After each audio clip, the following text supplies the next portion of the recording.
Boa tarde a todos. O meu nome é Amaro Coelho Pedrosa. Vou fazer a apresentação da defesa de dissertação intitulada Redução da taxa de falhas no processo de colagem de bordas de uma indústria moveleira utilizando o método DMAIC. Gostaria aqui aproveitar para iniciar agradecendo aos professores, membros da banca e os professores que estão como convidados e os demais componentes aí do programa que estão participando da apresentação. E dar início aí a essa apresentação. Essa apresentação ela vai seguir esse roteiro, composto aí pela introdução, uma breve introdução aí sobre o Lean Six Sigma e o método DMAIC na aplicação em projetos de melhoria contínua em indústrias, o problema de pesquisa, o que motivou esse estudo de caso, o estudo de caso propriamente dito. Então, falar um pouquinho sobre a empresa e sobre o processo em si, os resultados e discussão obtidos da pesquisa e finalizar aí com a conclusão.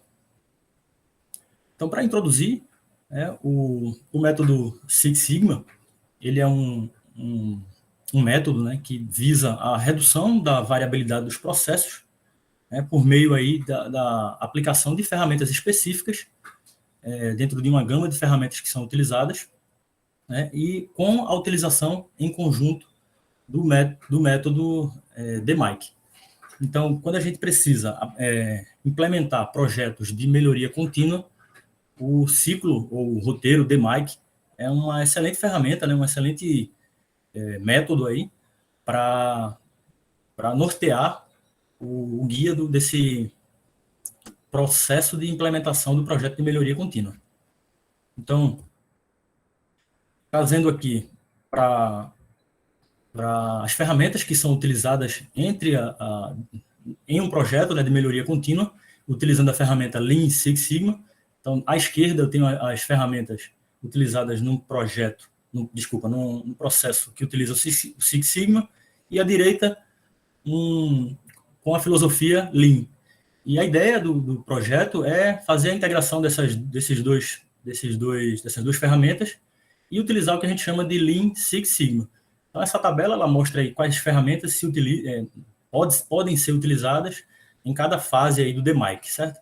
Então, por exemplo, aí vou pegar um aleatório aqui, o FEMEA, por exemplo, ele é indicado para ser utilizado entre as ferramentas do Six Sigma na fase medir do DMAIC. O DMAIC, eu não falei na apresentação anterior, mas é o acrônimo das palavras definir, ou definição, medir, ou medição, a letra A, fugiu aqui, fiquei um pouco nervoso, de análise, tá? O I de implementação ou de melhorar, implementar ou melhorar, aqui no Brasil a gente usa muito melhorar, e o C de a etapa controlar, tá? Então, dentre essas ferramentas aqui, sim, por que eu mostrei essa tabela, tá, pessoal? Uma das ideias do projeto é definir, dentre as diversas ferramentas que existem, um passo a passo em que a gente possa utilizar ferramentas específicas dentre aquelas que estão disponíveis, para que a gente consiga implementar um projeto de melhoria contínua de uma forma mais eficiente possível, no menor tempo possível. Então, esse estudo de caso ele apresenta a implantação de um projeto de melhoria contínua pela utilização do DMAIC, como ciclo aí do projeto de melhoria contínua em uma pequena indústria moveleira. Essa empresa ela enfrenta problemas relacionados à qualidade do produto final, devoluções e reclamações de clientes sobre presença de defeitos de seus produtos. Então, a questão fundamental da pesquisa é até que ponto a utilização de um pacote específico de ferramentas dentro do Lean Six Sigma, associados ao ciclo DMAIC, em uma pequena empresa de imóveis, reduziria os defeitos e desperdícios e aumentaria a produtividade. Então, essa é a chave aí da pesquisa, tá? É o problema fundamental aí da pesquisa. Então, partindo aí para o estudo de caso, caracterizando a empresa de onde foi realizada a pesquisa, o estudo de caso, é uma empresa que está inserida no segmento moveleiro, é uma empresa com faturamento médio anual de R$2 milhões, ela tem um número aproximado de colaboradores aí de 40 pessoas, 40 funcionários. Ela está localizada na região metropolitana de Recife, especificamente aqui na cidade de Jaboatão dos Guararapes, quase ali na divisa com o Cabo de Santo Agostinho, para quem conhece a área aqui. tem como principais clientes as universidades, né, algumas públicas, outras não, faculdades, escolas e escritórios. Esses são os nossos principais clientes. Tá? Então, essa aqui é a distribuição da estrutura organizacional da empresa. É uma empresa de caráter extremamente familiar, né? A diretoria executiva da empresa ela é comandada pelo próprio dono da empresa, diretoria administrativa e financeira, que é o braço à direita da diretoria executiva do dono, é a própria esposa do dono, né? Então, característica extremamente familiar, e dividida em duas grandes gerências aí. A gerência de planejamento e controle, planejamento e controle da produção e de produção, e a gerência administrativa de vendas. Essa gerência, a gerência de planejamento e de produção, é a gerência de qual eu participo, na verdade, que eu encabeço. Eu, atualmente, sou o gerente de planejamento e produção desta empresa. Então, a empresa ela tem quatro grandes setores aí, né, podemos dizer assim. O setor de planejamento e controle da produção, PCP, o setor de marcenaria, o setor de metalúrgica e o setor de logística. O nosso processo objeto de estudo ele está inserido dentro da marcenaria. Então, todos os outros processos aqui da fábrica, especificamente para esse projeto, eles vão ser desconsiderados. Tá? Então, inclusive, algumas interfaces entre esse processo, entre o processo estudado, que é o processo de furação, o processo de coladeira de bordas, ou de colagem de bordas, e a interação entre os outros microprocessos. Tá? Então, o processo estudado será o processo de colagem de bordas que está inserido dentro da marcenaria. Ainda sobre o estudo de caso, essa tabela ela apresenta a distribuição da força de trabalho da empresa, com 2 gerentes, como eu mostrei na figura anterior. São 10 profissionais aí distribuídos entre vendedores, supervisores, administradores, arquitetos, etc. A parte de suporte administrativo, responsável pelas demandas administrativas, contratação, pagamento, etc. Contas a pagar, contas a receber. E no chão de fábrica, operadores, soldadores, montadores, auxiliares, está dentro aqui disso que eu chamei de chão de fábrica e operadores. São em torno aí de 24 pessoas. Esse número, ele normalmente varia um pouco a depender da demanda de pedidos. Isso aqui são números importantes da empresa, que eu achei importante trazer, do ano de 2021. Então, foram 425 entregas, 425 vendas, né, no estado de Pernambuco, no Nordeste e no Brasil. Então, 90%, eu diria, não tem esse número exato, mas eu diria que 90% dos produtos que são vendidos e entregues dentro do estado de Pernambuco. E aí uma parcela pequena na região aqui, na região Nordeste, e muito, muito pouco, em torno aí de 5 a 10 pedidos no máximo, fora da região Nordeste. Normalmente, quando a gente faz uma entrega, nós fazemos uma pequena pesquisa de satisfação que é feita por telefone, isso é feito pelo próprio departamento de vendas, né? Nós não temos um pós-venda específico, um setor de pós-venda, e aí são feitas 3 perguntas, né? Você compraria novamente? O seu feedback o resultado é positivo ou negativo, e se vocês fariam indicação. Então, são 188 clientes, 188 vendas entre as 425 responderam aí como um feedback que a gente considera como ok, né? A gente considera como clientes felizes. Entre os produtos, dentro da marcenaria, tá? Vejam que eu estou falando aqui só da marcenaria. Temos 3 linhas retas, a gente chama de linha Absolute e linha Plus, compõe aí 174 produtos, e no ano passado nós desenvolvemos aí 12 novos produtos, que é a chamada linha Office. Essa linha Office ela não está finalizada ainda, né? Esse ano deve aumentar esse número. Só para contextualizar, eu trouxe aqui algumas informações, né, da fase que antecede, de fases que antecedem a execução de um projeto. Então, o projeto ele nasce da necessidade do cliente, que para a fábrica é a ordem de produção, que é essa figura aqui mais à esquerda em cima, né? Para a fábrica, chega essa ordem de produção acompanhada do projeto em si, sem detalhamento, né? E aí na fábrica, o setor de planejamento é composto aí por um arquiteto, um desenhista, eu e mais um líder que faz 2 funções. É feito o plano de corte, né, as listas de materiais, e aqui à direita eu trouxe um exemplo aqui só para contextualizar, um plano de corte de uma chapa de MDF, né, desse mesmo pedido aqui. para a gente contextualizar aqui. Dentro do estudo de caso, esse é o macroprocesso, né? Nessa sequência. Então, é composto aí pelo estoque de matéria-prima. O primeiro processo é o corte. Na sequência, o processo estudado, que é o de colagem de bordas. Em seguida, a furação. Então, tem em seguida, estoque. Uma pequena parada aqui para separação. Na sequência, embalagem e expedição. Essas 3 últimas etapas aqui, realizadas pela equipe de logística. Então, apresentando aqui a máquina, né, em si. Essa é a máquina coladeira de bordas, objeto de estudo aqui. É uma máquina relativamente grande, ocupa um espaço considerável, né, da marcenaria, como eu falei. Um operador aqui. Essa aqui é a máquina. Essa parte da frente aqui ela é composta por um acessório, que é a parte de transporte, né, de retorno de peças. Eu vou mostrar mais à frente, que a gente teve uma atuação aqui. E aqui, a partir de agora, começando a apresentar aqui a operação de colagem, né, como é que é feita. Então, nessa figura aqui, da letra A, figura mais à esquerda, a operação, dentro da operação de colagem, né? Então, é feita o pressionamento da fita de borda à borda do painel, certo? Através desses 3 rolos aqui. Na figura tem 3, né? Mas na verdade são mais. São rolos pressionadores, certo? Esses rolos pressionadores eles são responsáveis por pressionar a fita de borda à borda do painel. Tá? Na sequência aqui é feito o corte final da fita, né? Nas extremidades da fita, naquela peça do painel que está sendo colado. E já inicia, ainda nessa primeira fase, o que a gente chama de pré-fresamento, que já inicia aí o acabamento, né, da fita de borda.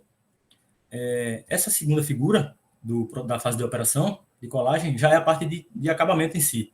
O fresamento, propriamente dito, então é feito ali o acabamento dessa peça, dando uma inclinação ali de mais ou menos 45 graus, né, com a fresa.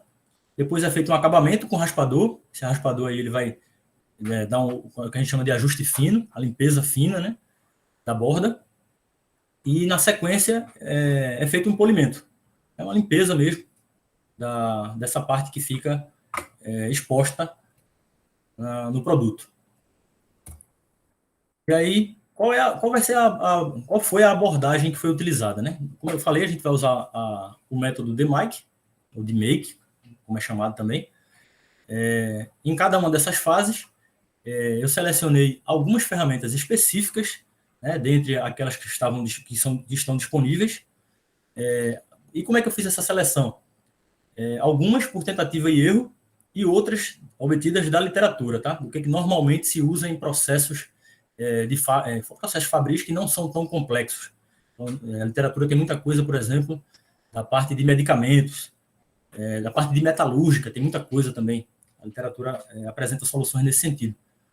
Então, na fase de definir, né, a gente vai fazer a identificação do maior problema entre os 8 tipos de desperdício para o Lean. Eu vou apresentar quais são esses 8 tipos de desperdício e qual foi o maior entre eles, né, e como a gente chegou a esse problema.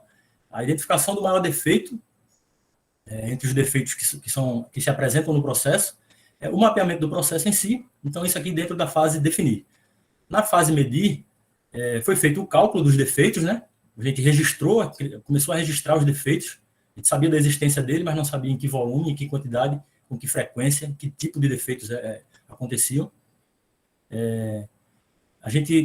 Nessa mesma fase, a gente já calculou o nível sigma, né, do Six Sigma, para efeito comparativo na etapa de melhoria. Tá? Depois que a gente implementar o plano de ação na etapa de melhoria, na fase de controlar, a gente fazia a comparação.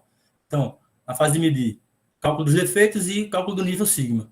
Na fase de analisar, fizemos uma análise da causa raiz usando o diagrama de Ishikawa, aquele espinha de peixe, e usamos a análise da análise de modo de efeito de falha, né, o FEMER. Então, apresentamos ali as principais causas raízes e fizemos um estudo dessas causas raízes. Na sequência, na fase melhorar ou implementar, né, definimos a priorização utilizando o diagrama de Pareto, usando os números de prioridade de riscos obtidos do FEMEA. Né? Então, quando a gente executa o FEMEA, a gente obtém um número de prioridade de riscos, que ele é obtido da multiplicação de 3 variáveis, né? E para o plano de ação, propriamente dito, nós utilizamos o método 5W1H, né, que fica bem claro ali um plano de ação, o que o plano de ação deve conter. Então, partindo aí para a parte de resultados. Então, os resultados eles estão divididos aí, vão ser apresentados como o ciclo DMAIC se apresenta, certo? Então, na fase de definir, um primeiro resultado aqui que eu estou apresentando é a definição da equipe de projeto. Então, definimos a equipe de projeto, né, composta por mim, pelo líder da produção, pelo próprio diretor, como patrocinador, o operador da máquina e o técnico de manutenção da empresa. Esse técnico de manutenção da empresa ele também executa atividades de operação e é justamente dessa máquina aqui. Então, ele é uma pessoa fundamental nesse projeto. Tanto o técnico de manutenção quanto o líder de produção, por serem as lideranças técnicas aí do processo. Então, como principais tarefas aí, eu como gerente do projeto, eu tinha atribuir tarefas, gerenciar as entregas, acompanhar o processo e gerar os números, né? Gerar as informações. O líder da produção, ele ficou responsável por providenciar tudo que fosse necessário em relação ao material, informação e gestão de mudanças. Então, tudo precisava ser executado de alteração, de compra, de perguntas relacionadas à máquina, etc., direcionadas ao líder da produção. O diretor executivo, né, como a pessoa que deu o pontapé inicial, comunicou sobre o projeto e era a referência, né, da empresa, como liderança, para o projeto. O operador, que fazia o trabalho de campo, ou seja, toda mudança que a gente planejou, toda mudança que a gente implementou e testou, foi feita pelo próprio operador, em conjunto aqui com o técnico de manutenção, que fez as intervenções associadas à máquina, né, e também aquelas associadas ao processo. Então, os dois aqui executaram as mudanças associadas ao processo. Na fase de definir, emitimos aqui o termo de abertura do projeto, né, está como anexo da dissertação, como objetivo fundamental aqui registrar mesmo o início do projeto, registrar quais são os objetivos do projeto, o que tem os objetivos mensuráveis do projeto, né? E a gente colocar aqui como guia o nosso cronograma, tá? Então, a partir do início aqui do termo de abertura, após o termo de abertura, na sequência emitimos o cronograma do projeto. Então, ainda na fase de definir, os maiores defeitos acumulados em 2020. Isso aqui é do banco de dados, tá, da empresa. Então, os defeitos são montagem incorreta, peça variada na entrega, corte fora do esquadro, furação incorreta e fitamento inadequado. Esses são os maiores defeitos. E como é que esse banco de dados é obtido de quê? Esse banco de dados, a maior parte dele, ele é obtido do próprio montador, tá? Então, o montador é a pessoa que manuseia todas as peças de um móvel, tá, que é fabricado. Então, seja na montagem interna ou na montagem externa, esse número aqui ele foi contabilizado, né? Dentro do possível, obviamente. E aquelas intervenções que necessitavam, por exemplo, de alteração de peça e o problema aconteceu na fábrica, nós tínhamos ação imediata de retrabalho. Mas aquelas ações que demandavam recolhimento de peça no cliente, coisas que acontecem durante a montagem e que não conseguem ser resolvido lá na montagem. E aí, esses são os maiores problemas e os que geram insatisfação dos clientes. Então, um número importante aqui para o início do projeto foi a gente ter o fitamento inadequado como a maior quantidade de defeitos observados. Ainda na fase de definir, né, fizemos um brainstorm para obter aí, entre os 8 desperdícios, que são da filosofia Lean, defeitos e retrabalhos, talento não utilizado, processamento inapropriado, movimentação desnecessária, excesso de estoque, excesso de produção, transporte e espera. Entrevistamos aí, ou discutimos, debatemos com 6 pessoas, colocamos uma pontuação que varia de 1 a 9, né, numa escala do SAAT aqui, e pedimos para atribuir pontuação para cada uma delas, tá? E aí, entre os principais desperdícios, né, que são observados, aqui o defeitos e retrabalhos, seguido aqui do processamento inapropriado. Então, mais um indicador aí de que aquele problema que é um um problema de defeito que gera retrabalho e que também acontece muitas vezes por processamento inapropriado. É um caso importante de ser estudado. Aqui é a declaração, efetivamente, do problema. Então, quais são os 3 maiores problemas que apresentam um fitamento? É a elevação da fita em relação ao próprio MDF aqui. Eu peguei um exemplo bem ruim mesmo aqui. A fita de borda é elevada em relação ao painel de MDF, né, essa figura à esquerda. O destacamento, que ele pode ocorrer por alguns motivos, como temperatura da cola ou desalinhamento dos rolos, por exemplo, e a fita incorreta. Essa fita incorreta ela pode ser ou o material dela, né, ou porque essa fita não está apropriada para a temperatura que a máquina utiliza, certo? E tem um outro fator também que pode se enquadrar aqui em fita incorreta, que é a fita fora da especificação do projeto. Então, existe um terceiro fator aqui para essa fita incorreta. Dentro da fase definir. Então, definimos aí quais são os itens críticos para a qualidade, né? Depois que a gente observou os principais defeitos. Então, a fita de borda, ela precisa aderir perfeitamente ao MDF. A gente precisa que não haja elevação da fita de borda em relação ao painel de MDF. E a fita de borda, ela precisa ser compatível com a temperatura de operação da máquina que a gente tem na fábrica. Então, definimos aí os 3 itens críticos para a qualidade. Aqui está apresentado o cronograma. O projeto ele foi realizado em 25 semanas, em torno aí de 6 meses. Né? Passou por essas etapas, essas atividades, para cada uma das fases do DMAIC, certo? Então, por exemplo, compreender e medir o estado atual foi realizado aqui durante 9 semanas, foi a fase inicial do projeto. E que fases do DMAIC estão associadas a essa atividade? A fase definir e a fase medir. E assim por diante, tá, pessoal? Então, vejam, a fase medir, ela foi até a 9ª semana, como eu falei. Porém, a gente não parou de medir ao longo, né, da execução do projeto, né? Não dá para fazer isso, para parar de medir. Mas isso aqui, essa medição, ela é feita já na fase controlar, para efeito comparativo, né? Para a gente ter parâmetro para ser utilizado entre o antes e o depois da implementação das ações. Tá? Então, na sequência aqui, da fase medir, eu trago aqui, nós trazemos aqui uma tabela que mostra a evolução da taxa de defeitos antes da implementação das ações, né, naqueles 3 meses iniciais. Então, a taxa de defeitos começou aqui em torno de 10%, né, já no 3º mês, sem qualquer ação implementada, teve uma redução aqui para 7,8% das peças processadas apresentaram defeitos, né, e comparando aqui com o nível sigma, ele começou aqui em 3,01 e saltou para 3,41. Esse gráfico aqui mostra bem isso. Como é que foi feito? Nós entregamos esse formuláriozinho aqui para o operador da máquina e pedimos, vai contabilizando aqui por tipo de defeito toda vez que ocorrer, certo? E eu pedi aqui, à direita, não sei se está dando para ver direito, mas isso aqui é a quantidade de material que foi desperdiçado. Então, nós iniciamos ali com a contabilização do material utilizado. Então, nessa fase, nós fizemos a medição dos principais defeitos. Na fase analisar, na sequência do DMAIC aí, fizemos a avaliação utilizando o método de análise de efeito de falha, né? Como eu falei, gerando um número que é um indicador aqui de risco. Como é que é obtido esse número? Multiplicando aqui os 3 valores obtidos da severidade, ocorrência e detecção, certo? E aí obtivemos aqui um número importante aqui para o item 9, que é discutimos isso aqui como operação não entende os efeitos das falhas por configuração de parâmetros.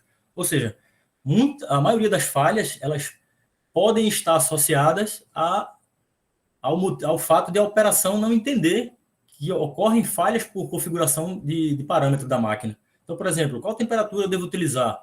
Será que eu preciso atingir a temperatura que a gente chama de temperatura ideal para iniciar o processo? Eu posso fazer antes? Eu posso desligar a máquina e continuar fitando, por exemplo? Coisas dessa natureza surgiram durante os debates, né? E, na sequência aqui, o item 1, como configuração diferente por operador. Vejam, ambos aqui são defeitos, são falhas, né, que ocorrem em virtude da configuração da própria máquina. Né? E na sequência aqui tivemos o rolo pressionador, ele eventualmente fica sujo e não existia plano de manutenção com por exemplo, periodicidade de limpeza que precisa ser feito, etc. A operação não entende a origem dos defeitos. Então, qualquer defeito que a fábrica tinha, eles eram, quando vistos, corrigidos, retrabalhados e seguir em frente. Ninguém estudava os efeitos, por que motivo esses defeitos ocorriam. Tá? Essa informação aqui ela foi extremamente importante. Né? Por quê? Porque a partir dela foi que nós geramos os planos de ação, certo? Como eu falei, utilizando ali o índice de prioridade de risco. Então, ainda na fase de analisar, pegamos essas falhas potenciais, colocamos no diagrama de Ishikawa para estudar qual era o motivo, né, dessas falhas, certo? Dessa falha que a gente considerava como potencial, e estudamos esses defeitos, certo? A partir de que análise? A maioria dos defeitos eles ocorrem ou por máquina, ou pelo meio ambiente, ou pela mão de obra, pelo método, ou por materiais, que são os 5 M's, né? O método dos 5 M. E aí desmembramos isso aqui, essas falhas, em um plano de ação, né? Relacionando essas falhas e direcionando quais atividades precisariam ser feitas para reduzir ou eliminar esses problemas. Então, como é que fizemos isso? A partir do gráfico de Pareto. Pegamos lá os números obtidos do FEMEA, né, os RPNs, e fizemos ali a priorização utilizando um gráfico de Pareto mais simples possível. Aí. Então, a gente observou aqui, como eu tinha falado, 40% dos defeitos eles ocorrem aí por simples configuração, né, da máquina. Então, certamente aqui, ações nesse sentido, de padronizar, por exemplo, a operação da máquina e configuração da máquina, vai resolver aqui 40% dos problemas. E aí, na sequência, o rolo pressionador ficava sujo por diversas vezes sem a manutenção adequada, a operação não entende a origem dos defeitos e assim por diante, tá, pessoal? Na fase melhorar, como é que fizemos? A fase melhorar, ela é a execução do plano de ação, tá? E o plano de ação, como é que fizemos? Fizemos utilizando a ferramenta 5W1H, que é exatamente a descrição do plano de ação, com o que vai ser feito, por que vai ser feito, como, quando, onde precisa ser feito e quem é o responsável por fazer. Então, definimos aí o plano de ação por esse método, então, priorizando lá aquelas falhas, tá? Então, por exemplo, configuração diferente por operador. Os operadores fazem a configuração da máquina de forma que não é padronizada. Definimos aqui, fazer um procedimento operacional e de configuração da máquina, bem como mídia impressa para gerenciamento visual e realizar treinamentos. Tá? Uma ação extremamente simples aqui. Tá? Para quando? Já de imediato, no primeiro mês aqui de implementação de mudanças, certo? Onde na máquina e os responsáveis, tá? A liderança e o gerente de projetos. E assim por diante. Vou pegar outro aqui. A fita, às vezes, ela fica pouco pressionada, e aí ela causa aquele destacamento que eu mostrei lá no problema da pesquisa. Então, os rolos pressionadores eles ficam desalinhados e sujos. Na verdade, eles desalinham quando estão sujos. E aí, o que tem que ser feito? Alinhamento, limpeza, e incluir essa atividade aqui no plano de manutenção. Então, simples e direto também. Quem é responsável? O líder da produção e o cara que é o técnico da manutenção vai ser obrigado a fazer isso agora como rotina do seu trabalho. E assim por diante, tá, pessoal? Isso aqui é o plano de ação. Aqui, o complemento do plano de ação, né? Foram 10 modos de efeito de falha. Então, por exemplo, o trabalho exige excesso de movimentação, como eu tinha falado lá. Então, aquela esteira transportadora ela não funcionava, passou muito tempo sem funcionar, anos sem funcionar.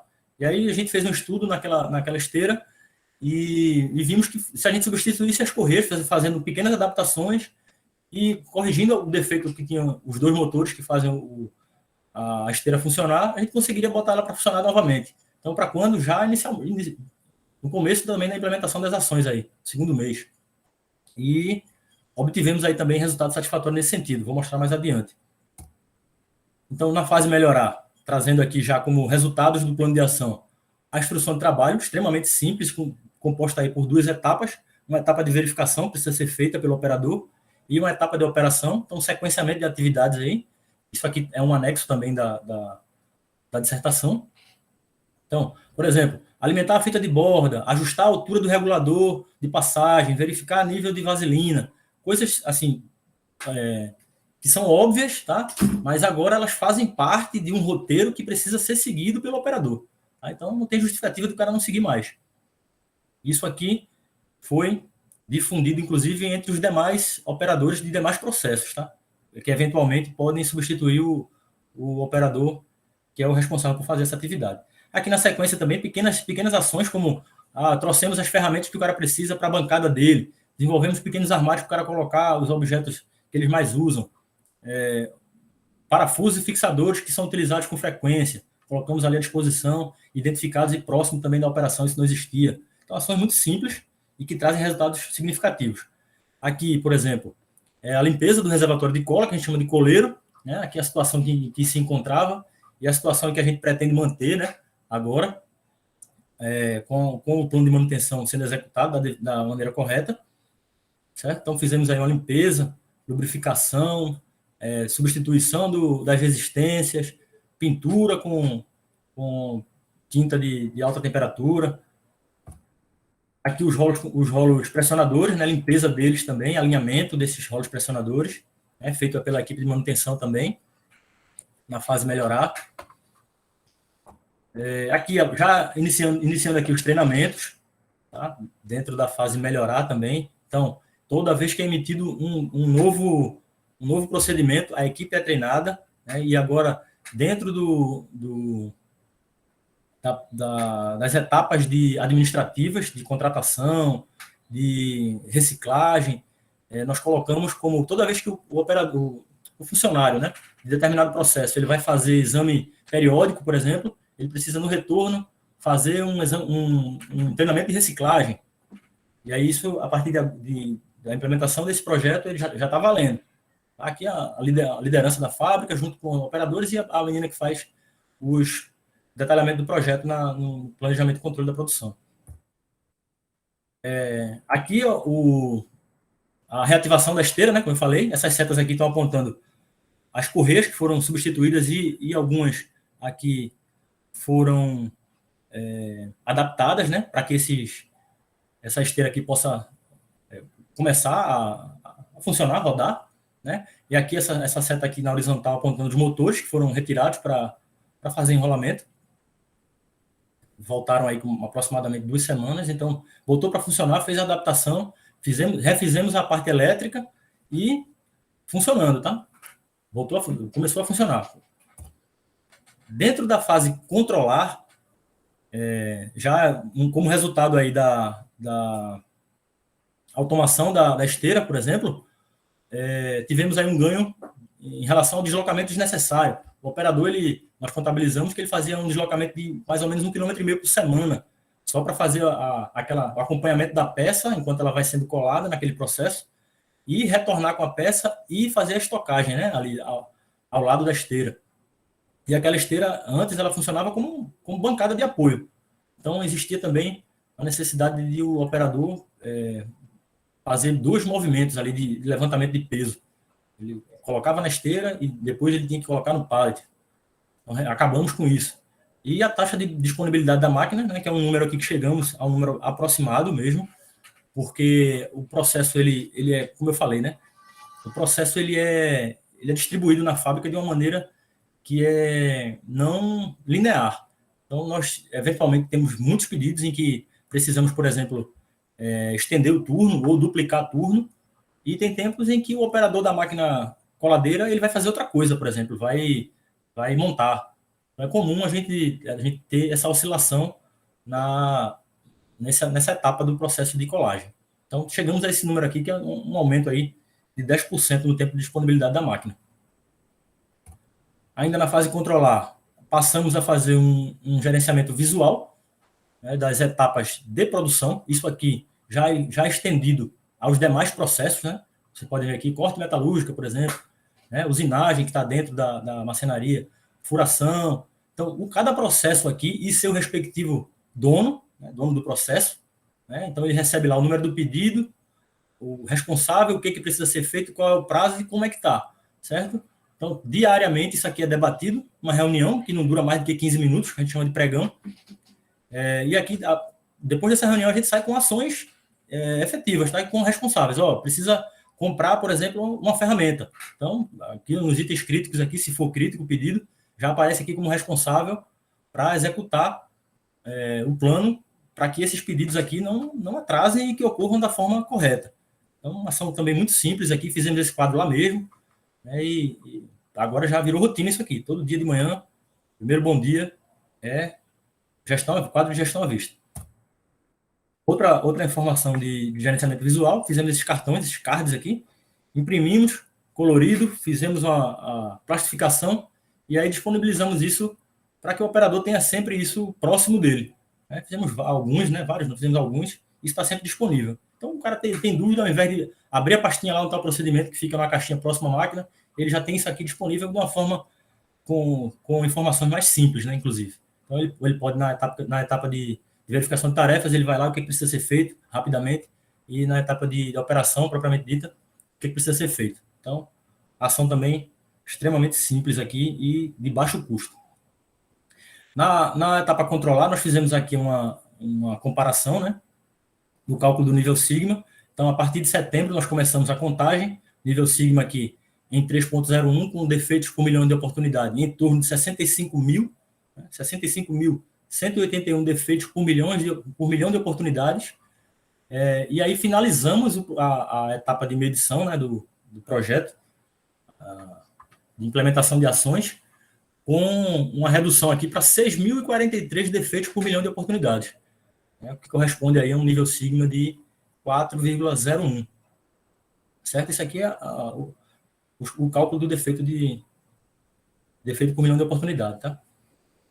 Na sequência aqui, uma comparação, início antes da implementação das ações, após a implementação das ações, comparativo aqui ao longo dos meses em que não foram implementadas nenhuma ação, e aqui após a implementação das ações. Então, vejam que o percentual aqui de peças defeituosas estava em torno de 10%, caiu no último mês para 1,6%, certo? E tem um dado importante aqui, em relação ao número de peças produzidas e o percentual de defeitos. Então, durante a execução do projeto, tivemos uma discussão em relação em dezembro, normalmente é um mês onde há um mês em que os pedidos, eles diminuem, certo? Existe uma baixa nos pedidos. E aí, essa baixa dos pedidos, elas estavam acompanhando ali a redução dos defeitos também. E aí surgiu uma dúvida, Será que esses defeitos estão relacionados à redução do número de pedidos e da quantidade de peças produzidas, peças processadas? E aí, na sequência, depois começou de janeiro ali, no segundo mês após as mudanças, houve um aumento aqui natural do número de pedidos e a curva de tendência de redução de defeitos, ela permaneceu diminuindo, descendente. Então, esse gráfico aqui é um gráfico bem interessante, que mostra a efetividade aí do plano de ação, independente da quantidade de peças processadas. Tá? Então, independente da quantidade de peças processadas, a tendência é de que o percentual de defeitos realmente diminua. Fizemos aqui um controle por método estatístico também, só para efeito comparativo. Nós tínhamos aqui um limite superior e inferior muito grande do controle estatístico. Eram falhas que estavam oscilando ali em torno de 10%, em níveis que para a empresa eram considerados aceitáveis, mas também não existiam outros parâmetros, Então, a gente também não era medido. Tá? A gente mediu aqui uma taxa de 10% antes da implementação das ações e ficou ali em torno do que a empresa já praticava ali como, isso aqui é aceitável. E na sequência aqui, no segundo gráfico, já depois da implementação das ações, diminuímos os limites de controle, e a taxa de falhas aí ficou oscilando ali em torno de 2%, com um ponto aqui interessante aqui, fora do limite inferior, o que mostra aqui que provavelmente é possível, com pequenas ações ou com a continuidade do projeto, da implementação das ações do projeto, trazer esse nível sigma para mais perto de 6. Então, conclusão. Os resultados obtidos sugerem que a implementação do método DMAIC pode ser útil para pequenas empresas de móveis de madeira e pode representar um grande passo positivo no desenvolvimento de melhores práticas de fabricação, né, independente aí se é para ser usado na empresa moveleira ou em outras empresas, tá? Então, é possível implementar essas ações em empresas de pequeno porte ou de porte similar em outros segmentos. O estudo de caso ele fornece uma visão geral do estado atual da empresa e sua linha de produção. Ele ajuda a quantificar os gargalos e os benefícios potenciais por meio da visualização da linha de fabricação e do uso do mapeamento de processos. Esse projeto, utilizando o DMAIC, identificou soluções alternativas que foram apresentadas à empresa, né, ao patrocinador do projeto, como a ruptura dos pressupostos tradicionais. Vocês sabem que a indústria moveleira é uma indústria extremamente tradicional, né, no Brasil e no mundo. Então, pequenas mudanças nos métodos que são comumente realizados, né, utilizados, podem contribuir para a redução de defeitos e desperdícios, além de aumentar a lucratividade. Os principais desafios, né, em relação ao projeto para a aplicação do DMAIC na empresa foram associados ao sistema de gestão de baixa qualidade, ou inexistente, na verdade, falta de formalidade. Então, as ações elas não eram documentadas, ou tendem a não ser documentadas na empresa. Não existiam procedimentos e registros de qualidade. Como resultado aí do projeto, julgamos aí que um programa de treinamento que enfatize o conhecimento teórico para gerentes e funcionários pode ser ou deve ser o primeiro passo para a implementação de um projeto de melhoria contínua. Gostaria de agradecer às pessoas que estiveram presentes aqui, e este foi o meu projeto. Obrigado.